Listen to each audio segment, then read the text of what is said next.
Government talks backup options ahead of Kenya elections. Government ya Uganda eyogerezeganyizzaako mu nsonga za backup oba ekiyinza okusalibwawo kuba nga kikolebwawo just in case mu Kenya ebintu bitabuka nga bali mu kulonda. Jjukira nno Kenya egenda kubeera eronda essaawa yonna era nga mujjukira bulungi ekyaliwo mu 2011 yali 2011 something like that. There was some kind of misunderstanding in the Kenyan results after elections. Kakati no government eri mu kubeera nga yeetegeka ku kintu ekiyinza okubeera nga kiviiramu singa ebintu tebigenda bulungi mu kulonda okw'e Kenya. Okitegeera. What you need to know is that Kenya will go to polls on August 9th, and unlike in 2007 where chaos that followed the polls paralyzed trade in the region, Uganda is trying to prepare not to catch a cold if Kenya sneezes next month. Okitegeera nti no Kenya wenagenda mu kulonda omwezi ogujja kasita kagitanda ebiva mu kulonda ne bibeera nga si birungi abannakenya ne beekyankalanya.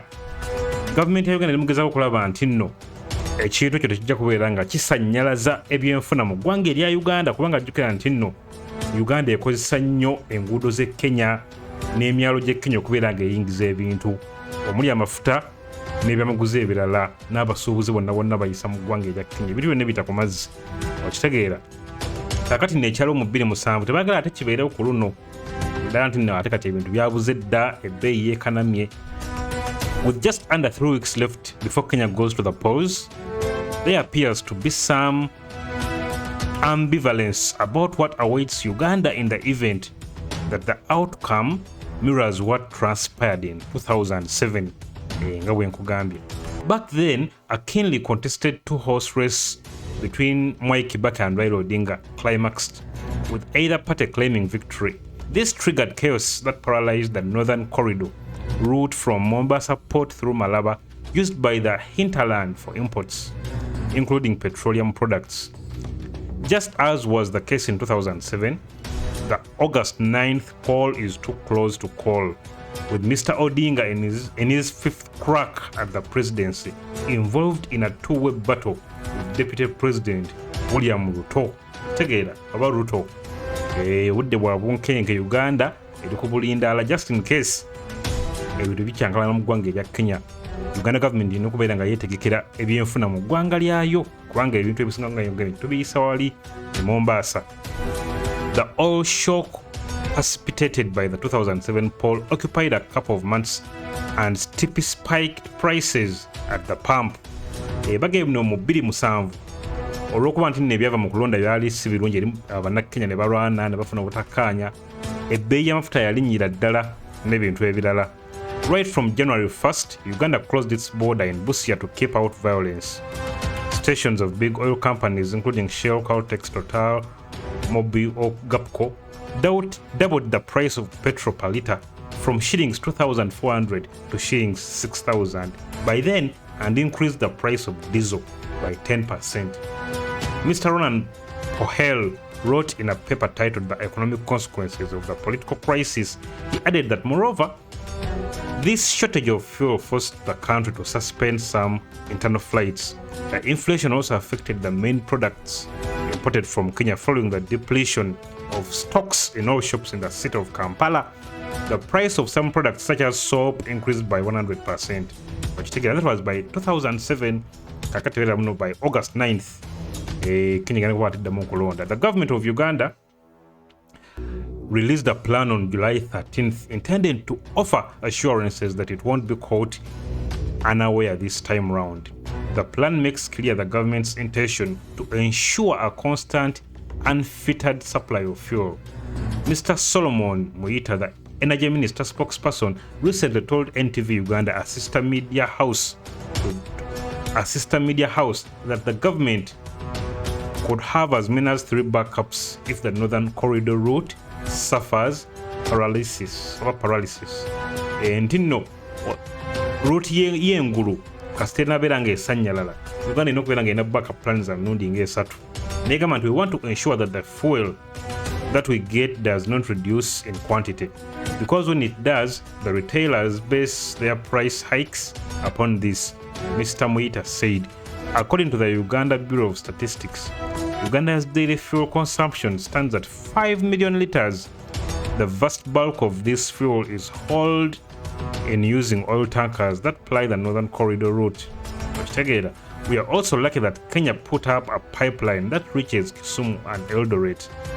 It will come in handy in case there is any chaos within parts of Kenya, as was the case of 2007, Mr. Muita said, adding, in case the whole of Kenya is grouped by chaos, you can either use the Central Corridor route via Tanzania or transport the fuel via Lake Victoria by barges.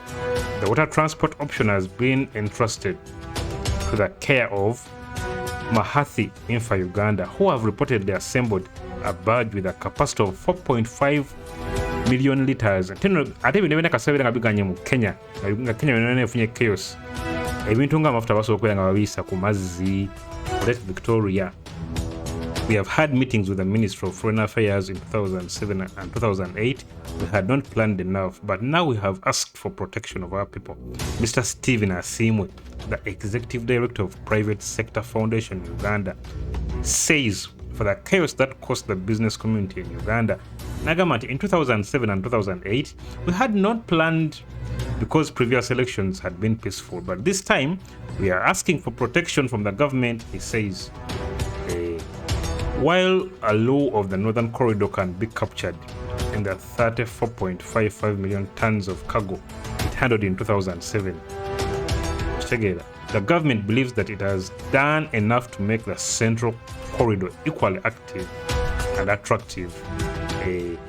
When President Samia Suluhu Hassan of Tanzania visited Uganda in May, she dangled a host of incentives to attract Ugandan traders back to the Dar-es-Salam port. This included removing trade barriers and improving investment in transportation along the Central Corridor.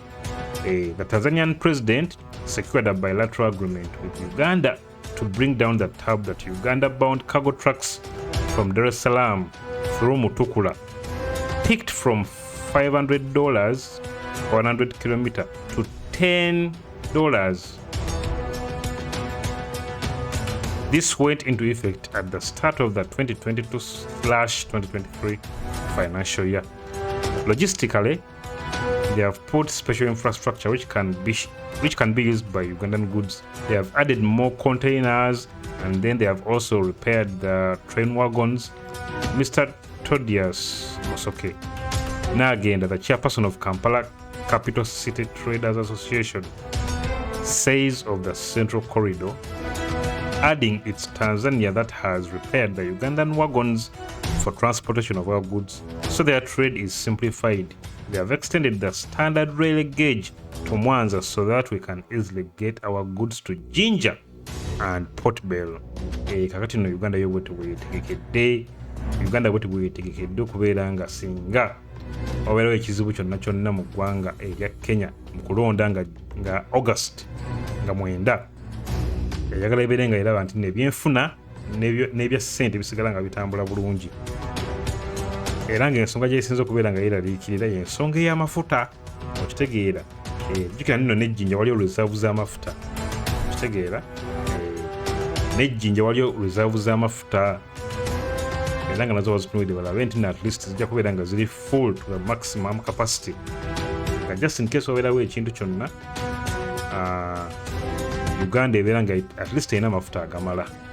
Ate nga wone Djibouti option. Trade experts say the government should even look beyond the Central Corridor and Lake Victoria. We also have the Djibouti route. Djibouti is like a free zone. It's like a free zone country. They don't charge taxes. You can get your goods from China to Djibouti duty free, and then you transport them to Uganda.